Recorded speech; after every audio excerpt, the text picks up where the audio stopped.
My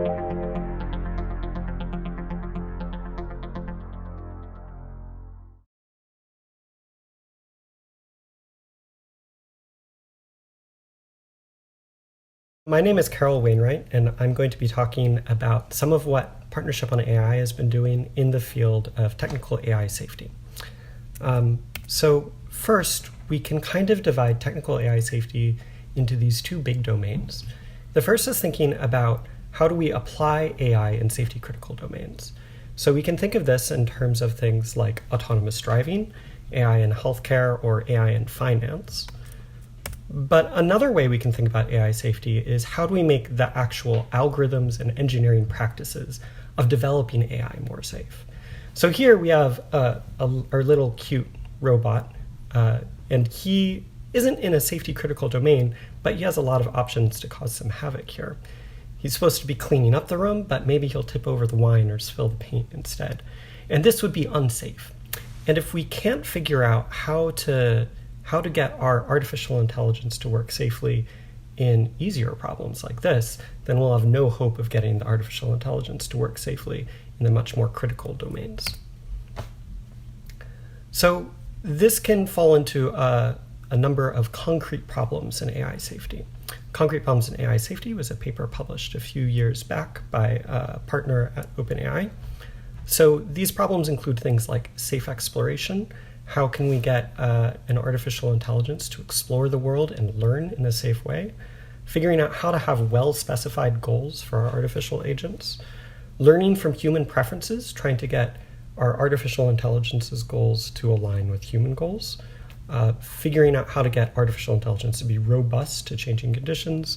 And then these last two are the ones that I've been focusing on. How do we get agents to avoid negative side effects? And how can we actually test any of those? So let's look into this problem of avoiding negative side effects.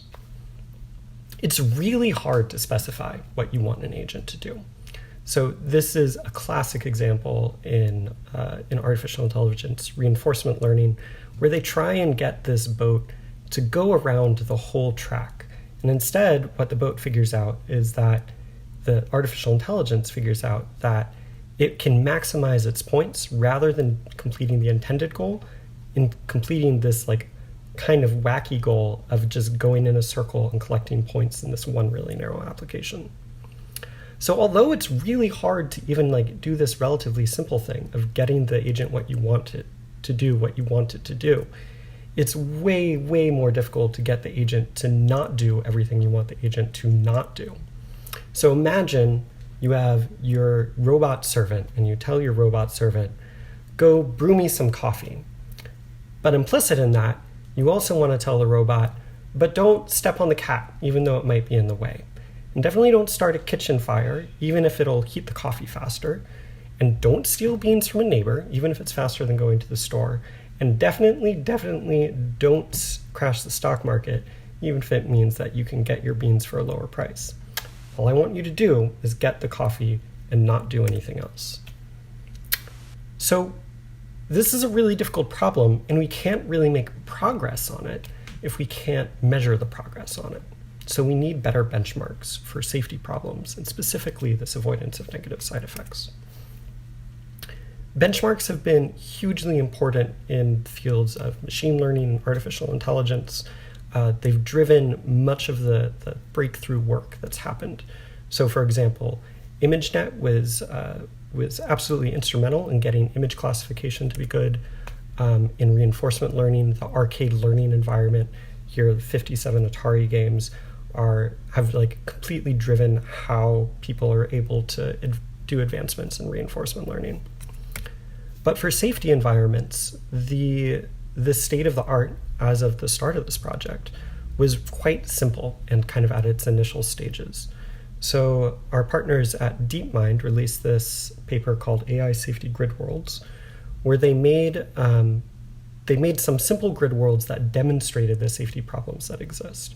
So here we have agents in the blue squares, and they're trying to get to goals, the green squares. And on the left, they're trying to do it across this bridge, and they need to safely explore to find the goal without falling into the water. And on the right, they're trying to get to the goal without pushing a box into a corner from which it cannot be retrieved, which would be a negative side effect. So the problem with these sorts of things is that they're hand-tuned, they're handcrafted, and it's really difficult to know if you've actually made progress on the safety problem or if you've just made progress on that particular environment. So we at Partnership on AI developed our own safety environment, which we call SafeLife. And here's just a short example of a very, very simple SafeLife level. They'll get much more complicated in a minute, where the agent is going into this blue square, adding some life cells to the blue square, and then going to the level exit. The boundary conditions wrap here, so the agent shoots off the right and comes on the left. The really interesting thing about this environment is that it's based on Conway's Game of Life. Conway's Game of Life is this old set of it's an old set of cellular automata that was originated by John Conway in the 70s. The rules are super simple. Just every cell is either alive or dead. Live cells die unless they have 2 or 3 neighbors, and dead cells stay dead unless they have exactly 3 neighbors. So with these really simple rules, we can get enormously complex dynamics. You can get oscillators and gliders and spaceships, things that move across the screen, these long-lived Methuselah patterns, and never-ending pattern factories. In fact, Game of Life is actually Turing complete, and with the right setup, you can, and people have, made progress towards building Tetris. So here are some Conway's Game of Life patterns as implemented in SafeLife. Since I have been working on this a long time, I can tell you exactly what these patterns are. And since there's a large community around Conway's Game of Life, these patterns all actually have names. The ones in the lower left is called a loaf. It'll just sit there. The one in the middle is called a glider. It'll slowly move across the screen. And the one on the right is called a blinker. So we can see that in action as we go to the next slide. But now we can look at an unnamed pattern, which doesn't have any simple behavior. And instead, we'll see that when we activate this one, it'll explode into this random field of noise. So it's really difficult to tell just from your initial conditions what it's going to do unless you have one of these simple patterns. So we need to make the Game of Life into an actual game. We need to add an agent and an exit, as you saw a few slides back. And we add colored goal cells so that the agent can actually get points for doing something in the game.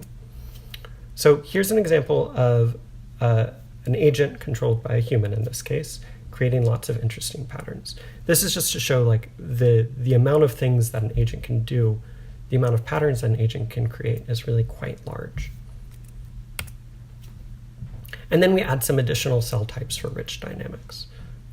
We can add these frozen cell types that create structure to the environment. We can create movable cell types like crates, more things that are difficult to remove, and importantly have these stochastic spawner cells, which add a sense of randomness to the environment.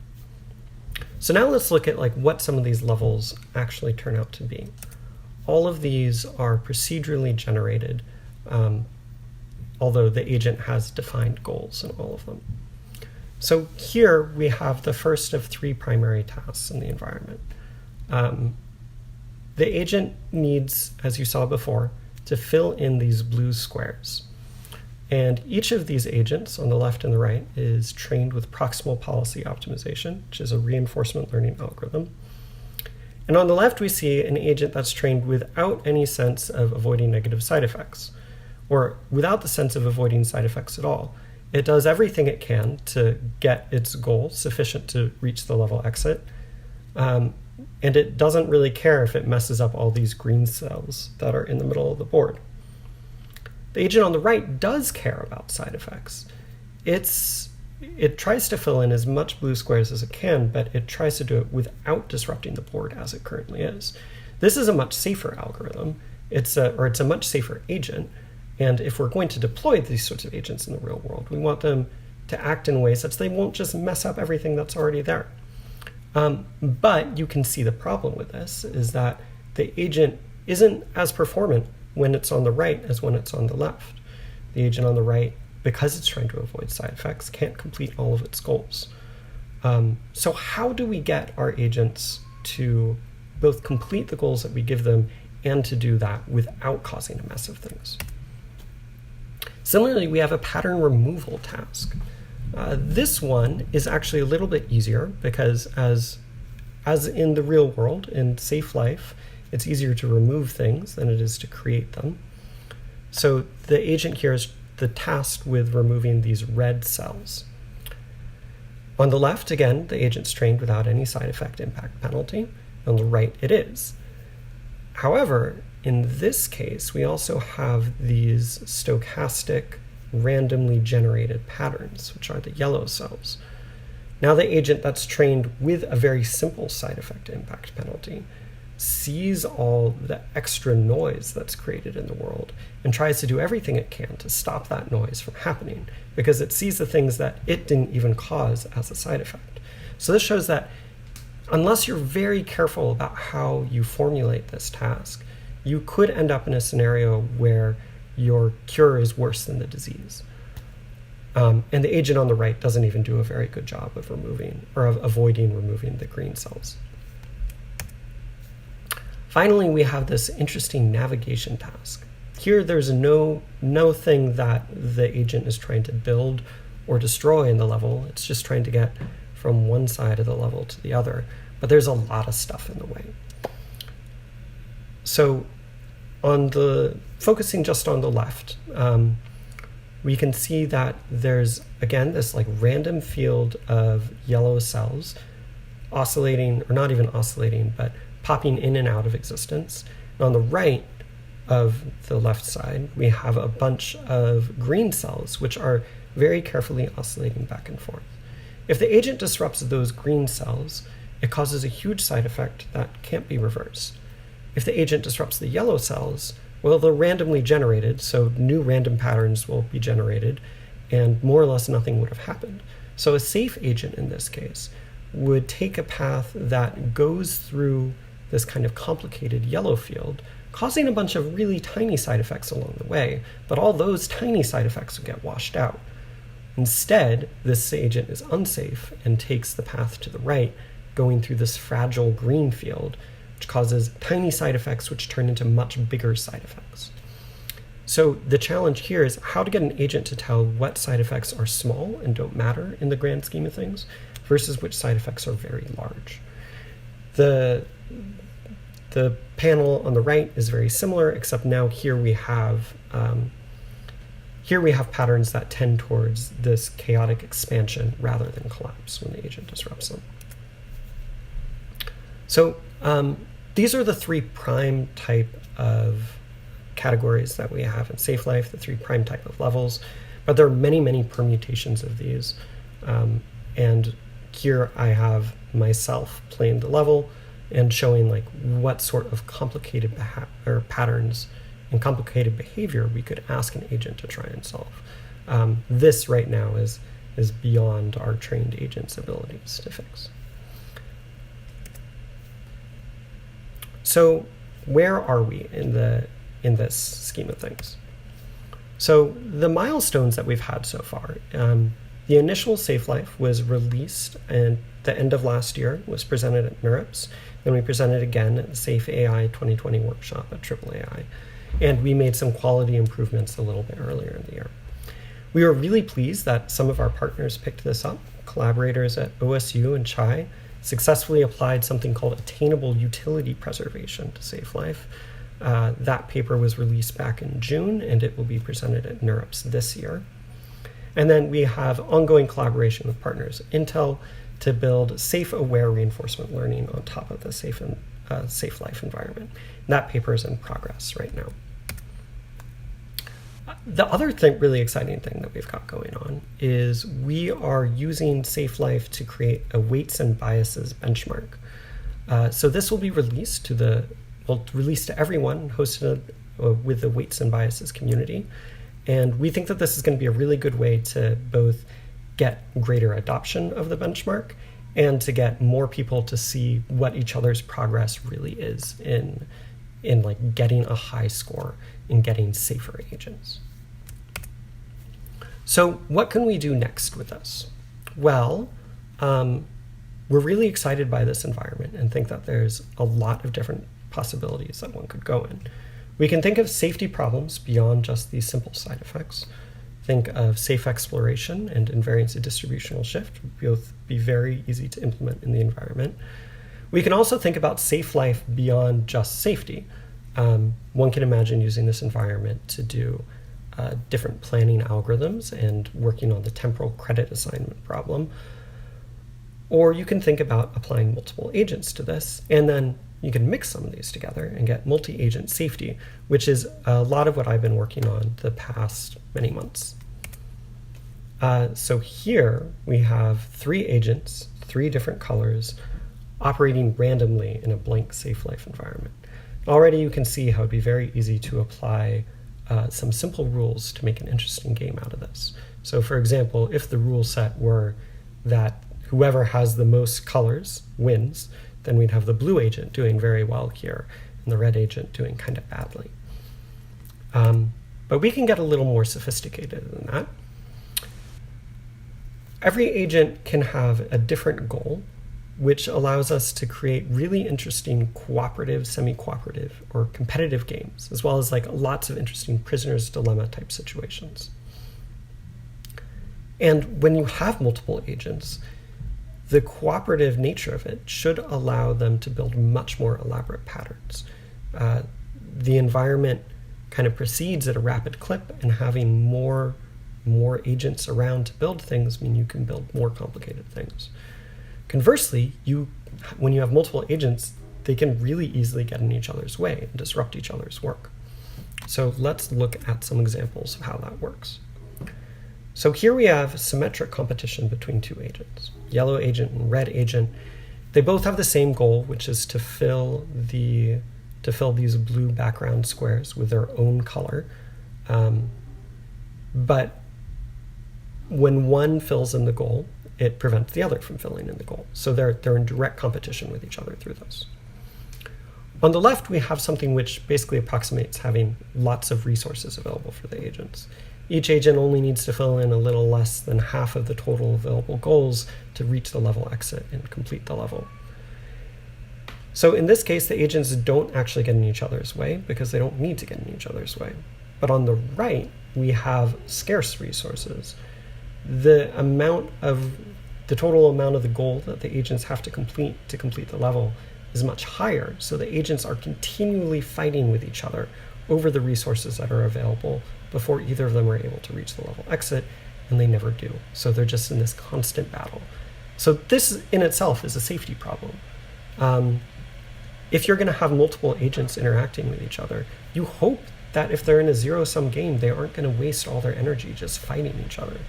And if they're even in a mildly positive-sum game, you hope that they'll interact cooperatively rather than necessarily competitively. But that's not the behavior that we see here. We can also look at asymmetric goals. So here we have this blue agent and another red agent. And the blue agent is trying to fill in the blue squares, but the red agent is trying to remove the red dots. Sometimes, as we see on the left, the agents happen to not get in each other's way. The red agent just completes its goal and merrily exits the level, and the blue agent then can take its time to complete its goal without disruption. But the much more common scenario in this case is for the red agent to complete its goal, but totally mess up everything for the blue agent. And then the blue agent is never able to recover from that. So again, we have this problem where now we've kind of have side effects from a single agent now impacting a separate agent. Again, this is a safety problem. If we have agents interacting with each other, we want them to interact in a way such that they're not harming each other. So there's some interesting problems that we can think of when we look at this. One is that, like I said, the agents are unaware of their effects on the other agents. This is similar to the side effects problem. Agents don't recognize when they're in position to help each other. In this asymmetric game, the agents don't actually have any reason to hurt each other, just that it's often easy to disrupt each other's work. But since they don't have any reason to hurt each other, that means they do have incentive to cooperate, because like I said, they can build more complicated and elaborate patterns. And then the really interesting problem, I think, is this third thing, where there's no a priori equitable distribution of resources. If the agents do need to disrupt each other's work to some extent, even if you have a totally altruistic agent, they're not going to be able to figure out how much one agent should get versus the other, because the two goals aren't symmetric. You can't just evenly split them down the middle. So how can we even do that in principle? So with that, I want to conclude the SafeLife portion and zoom out a little bit to think about technical AI safety at PAI for 2021. So like I said at the beginning, we can think of technical AI safety into kind of these two very large buckets. On the one hand, we have AI safety engineering, which is a lot of what we've been doing so far. So we're going to expand this with some of the work that my colleague Rosie Campbell has been doing in publication norms and put that into a bucket of deployment and best practices of artificial intelligence. Continue on with work of safety benchmarks, and importantly, do some safety coordination work. And then we're also thinking about expanding into safety critical systems more concretely. And we hope here to do a case study in at least one cyber-physical system, again, looking at, say, autonomous vehicles or healthcare or finance.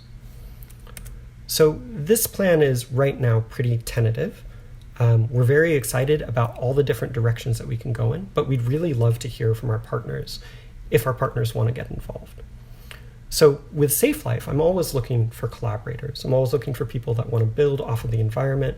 I think there are a lot of interesting research directions, and I'd be happy to work with anyone who wants to contribute to it. For the 2021 agenda, again, getting feedback right now is really essential, and we want to hear from partners and see what partners would like to see in safety critical AI for 2021. And with that, I hope that everyone else enjoys all of the other Spotlight talks, and thank you very much.